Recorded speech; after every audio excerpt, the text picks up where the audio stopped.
नमस्कार, शाम के 4 बजने वाले हैं। आप देख रहे हैं बुलडोजर बुलेटिन। मैं हूं आपके साथ दीपाली। शुरुआत बड़ी खबर के साथ करते हैं। लखनऊ से ये बड़ी खबर है, कल हो सकता है योगी मंत्रिमंडल का विस्तार। शाम 6:30 बजे राज्यपाल से मिलेंगे, आनंदीबेन पटेल से मुलाकात करेंगे सीएम योगी। 2 महिला एमएलए बन सकती हैं मंत्री, भूपेंद्र चौधरी बन सकते हैं मंत्री। योगी मंत्रिमंडल में 6 नए चेहरों को मौका मिल सकता है। यूपी में होने वाले मंत्रिमंडल विस्तार में 6 नए चेहरों के शामिल होने की संभावना है। महिलाओं की अगर बात की जाए तो फतेहपुर से 3 बार के विधायक कृष्णा पासवान को मंत्री बनाया जा सकता है। वहीं कृष्णा पासवान महिला के साथ ही दलित पासी भी हैं, लिहाजा बीजेपी अखिलेश के पीडीए को भी साधने वाली है। इसके अलावा सपा की बागी विधायक पूजा पाल को भी मंत्रिमंडल में जगह मिल सकती है। सपा के बागी एक अन्य विधायक और ब्राह्मण चेहरा मनोज पांडे भी मंत्री बनाए जा सकते हैं। वहीं पूर्व भाजपा अध्यक्ष भूपेंद्र चौधरी को भी योगी मंत्रिमंडल में शामिल किया जा सकता है, ऐसा सूत्र बता रहे हैं। सूत्रों के अनुसार 1-2 दिन में ही योगी मंत्रिमंडल का विस्तार भी हो जाएगा। तो बड़ी खबर आपको बताएं, 6 नए चेहरे शामिल हो सकते हैं। मयूर शुक्ला हमारे सहयोगी इस खबर पर जुड़ चुके हैं। मयूर, क्या और जानकारी मिल रही है? माना जाए कि अब वक्त आ गया है मंत्रिमंडल विस्तार का। हाँ बिल्कुल, देखिए लंबे समय से जिस मंत्रिमंडल विस्तार को लेकर कयास लगाई जा रही थी, अब माना जा रहा है कि 1 से 2 दिनों में मंत्रिमंडल विस्तार जो है वो होता हुआ उत्तर प्रदेश में दिखाई देगा, क्योंकि सीएम योगी आदित्यनाथ पश्चिम बंगाल से लौटते ही सीधे शाम को 6:30 बजे राज्यपाल आनंदीबेन पटेल से मुलाकात करेंगे और कल की संभावना जताई जा रही है कि मंत्रिमंडल विस्तार हो सकता है। और इस बार जो सूत्रों के हवाले से जानकारी मिल रही है, 6 नए चेहरों को मौका मिलेगा। 6 मंत्रिमंडल में 6 लोग शामिल हो सकते हैं, क्योंकि लगातार भारतीय जनता पार्टी महिला सशक्तिकरण, महिलाओं का उत्थान, उनको बढ़ावा देना, इसी के साथ महिला आरक्षण की बात कर रही है। तो 2 महिला चेहरे भी अभी जो फिलहाल नाम सामने आ रहे हैं, जिसमें फतेहपुर से जो 3 बार की विधायक हैं कृष्णा पटेल, माफ कीजिएगा कृष्णा पासवान, उनको मौका दिया जा सकता है मंत्रिमंडल विस्तार में, क्योंकि वो दलित हैं और पीडीए से आती हैं। तो समाजवादी पार्टी का जो पीडीए का नारा है उसकी काट के तौर पर भी इसको देखा जा रहा है। इसी के साथ पूजा पाल, जो कि बागी विधायक है समाजवादी पार्टी से,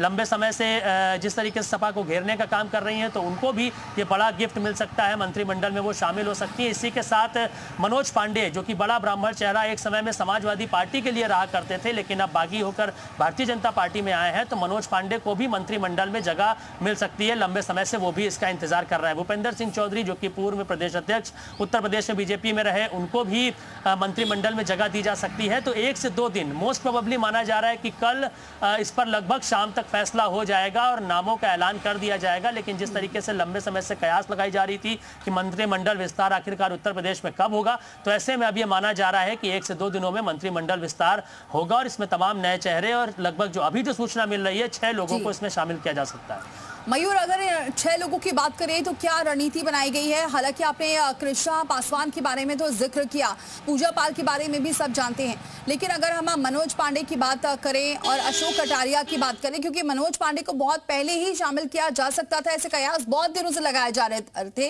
लेकिन अब आखिरकार वक्त आ गया है जो उन्हें अब मंत्रिमंडल में शामिल किया जाए।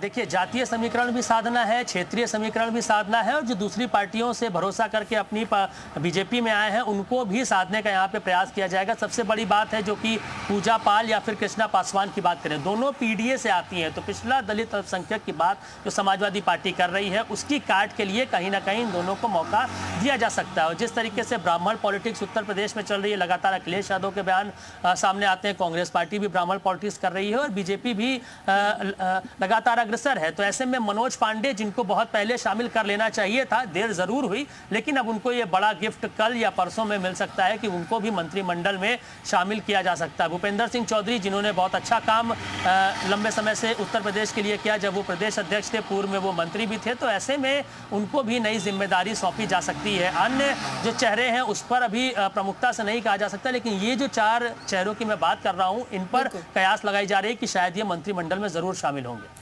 मयूर, लेकिन क्या ये भी माना जाए, क्योंकि बहुत सारे ये भी कयास लगाए जा रहे थे पिछले कुछ दिनों से कि कई लोगों की छुट्टी भी हो सकती है, या फिर पहले ये भी खबर आई थी कि कुछ लोगों के नाम हटाए जा सकते हैं, 65 साल उम्र का भी जिक्र आ रहा था उसमें, क्या ऐसा कुछ भी हो सकता है?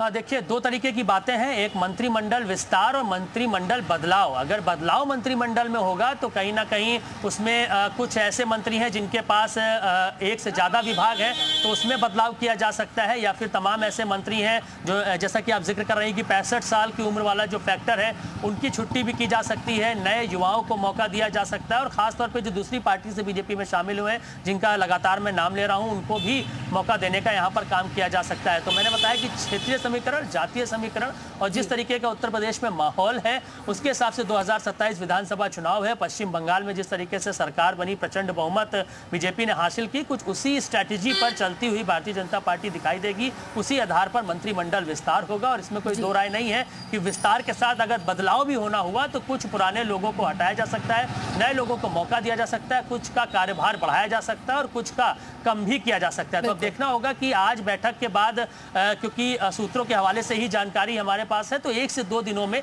मंत्रिमंडल विस्तार या बदलाव जरूर होता हुआ दिखाई देगा। बहुत शुक्रिया मयूर ये जानकारी अब तक पहुंचाने के लिए। तो 102 दिन में मंत्रिमंडल विस्तार होने की संभावना है। शाम 6 बजे करीब सीएम योगी बंगाल से सीधे राज्यपाल आनंदीबेन पटेल से मुलाकात कर सकते हैं। आगे